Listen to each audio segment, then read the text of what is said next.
আসসালামু আলাইকুম। আজকে আপনাদের সাথে আমি শেয়ার করব ইনস্ট্যান্ট পটে কিভাবে আপনারা মুরগির মাংস রান্না করবেন।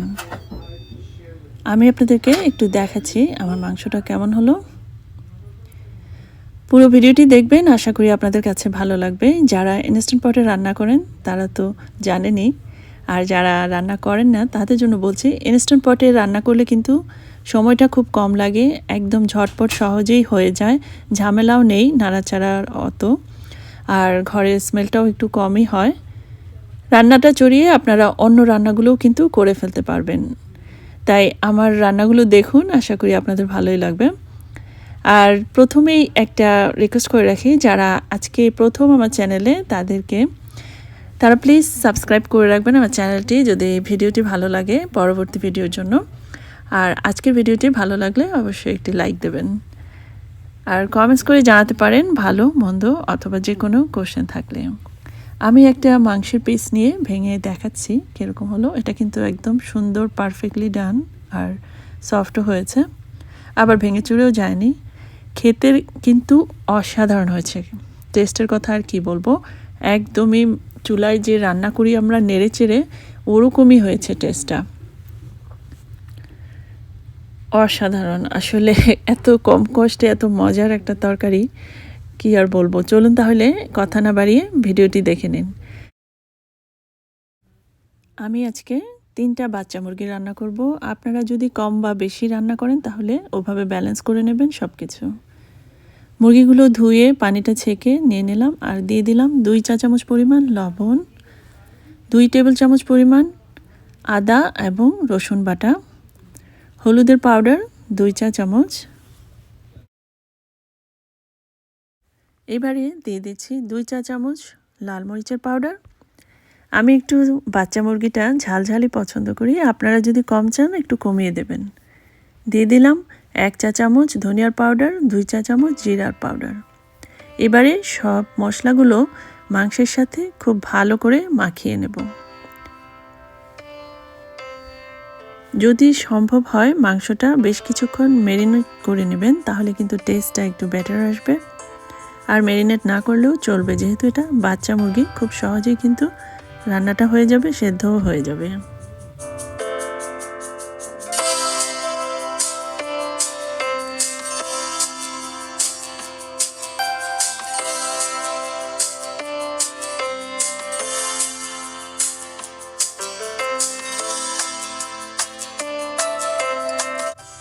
এখন আমি রান্নাটা শুরু করব। রান্না শুরু করার জন্য ইনস্ট্যান্ট পটটাকে প্লাগটা অন করে গরম করে নিচ্ছি। আর আমি এখানে আপনারা যে সট দেখলেন, এটাতেই রান্না করব প্রথমে বেশ কিছুক্ষণ, আর এটা কিন্তু শো করছে নর্মাল আর 30 মিনিটস। তা আমি টাইমারটা সেট করলাম না, কারণ আমি 30 মিনিট এখানে রান্না করব না, বেশ কিছুক্ষণ মাংসটা কষাবো যতক্ষণ লাগে, তারপর আমি এটা ক্যান্সেল করে দেব।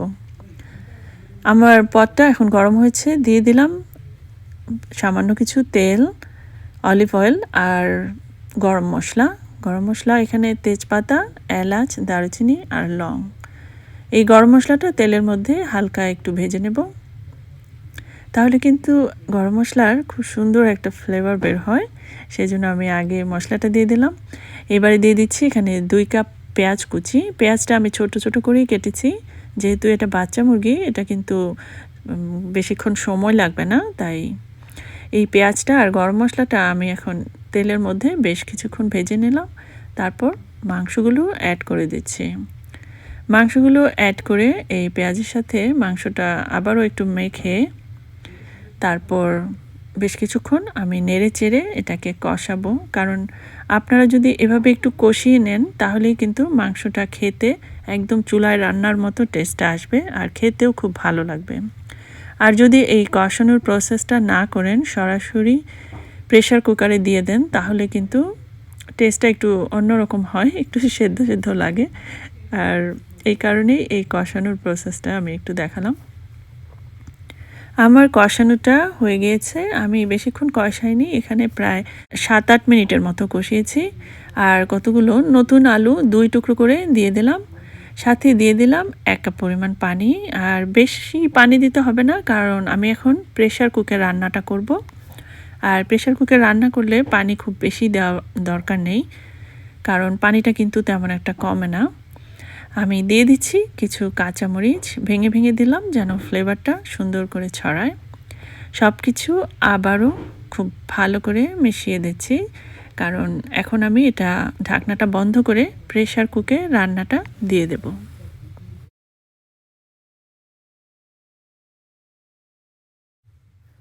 আলুগুলো নিচের দিকে দিয়ে দিলাম, আর এবার আমি মাংসটার মধ্যে ঢাকনাটা দিয়ে দেব। ঢাকনাটা দেওয়ার সময় অবশ্যই খেয়াল রাখবেন এই ভালভটা যেন সিলিংয়ের এখানে থাকে। যদি এটা ভেন্টিংয়ের এখানে থাকে তাহলে কিন্তু আপনার স্টিমটা বের হয়ে যাবে, স্টিমের রান্নাটা হবে না। তাই সিলিংয়ের এখানে দিয়ে তারপর ঢাকনাটা বন্ধ করতে হবে। আর এভাবে ঢাকনাটা দিয়ে আমি বন্ধ করে দিচ্ছি। আর সামনে যে ওপেন আর ক্লোজ লেখা আছে, এটা দেখবেন যে কোন দিকে ওপেন করতে হয় আর কোন দিকে ক্লোজ করতে হয়। এবারে আমি টাইমার আর কুকিং অপশনটা সেট করে নেব। এখানে আমি প্রেশার কুকটা সেট করলাম, কারণ আমি এটা প্রেশার কুকে রান্না করব। আর এটা অটোমেটিক 35 মিনিটস শো করে, কিন্তু আমি 35 মিনিটস রান্না করব না। 35 মিনিটস রান্না করলে তো চিকেনগুলো একদম ভর্তা হয়ে যাবে, সেই জন্য আমি সময়টা কমিয়ে দিচ্ছি। আপনারা কমানো বাড়ানো এখানে প্রেস করে করতে পারবেন যতটুকু চান, যত সময় চান। তো আমি এটা 8 মিনিট করে দিলাম। আমি এখন 8 মিনিট এটা প্রেশার কুকে রান্নাটা করব। আর এই প্রেশার কুকটা যখনই ভেতরে এনাফ প্রেশার হয় তখন কিন্তু এটা অটোমেটিক স্টার্ট হয়। তো এখন অন হয়ে গিয়েছে, আর 2 মিনিট পর অফ হয়ে গেল। আমার রান্নাটা শেষ। 8 মিনিট পর আমি এই যে ভালভটা আছে সেটা এখন আমি ভেন্টিংয়ের এখানে দিয়ে দিলাম, তাহলে গ্যাসটা অটোমেটিক রিলিজ হয়ে যাবে। গ্যাসটা রিলিজ হওয়ার পর আমি এখন ঢাকনাটা খুলে নিচ্ছি, আর দেখুন আমার রান্নাটা কেমন হলো।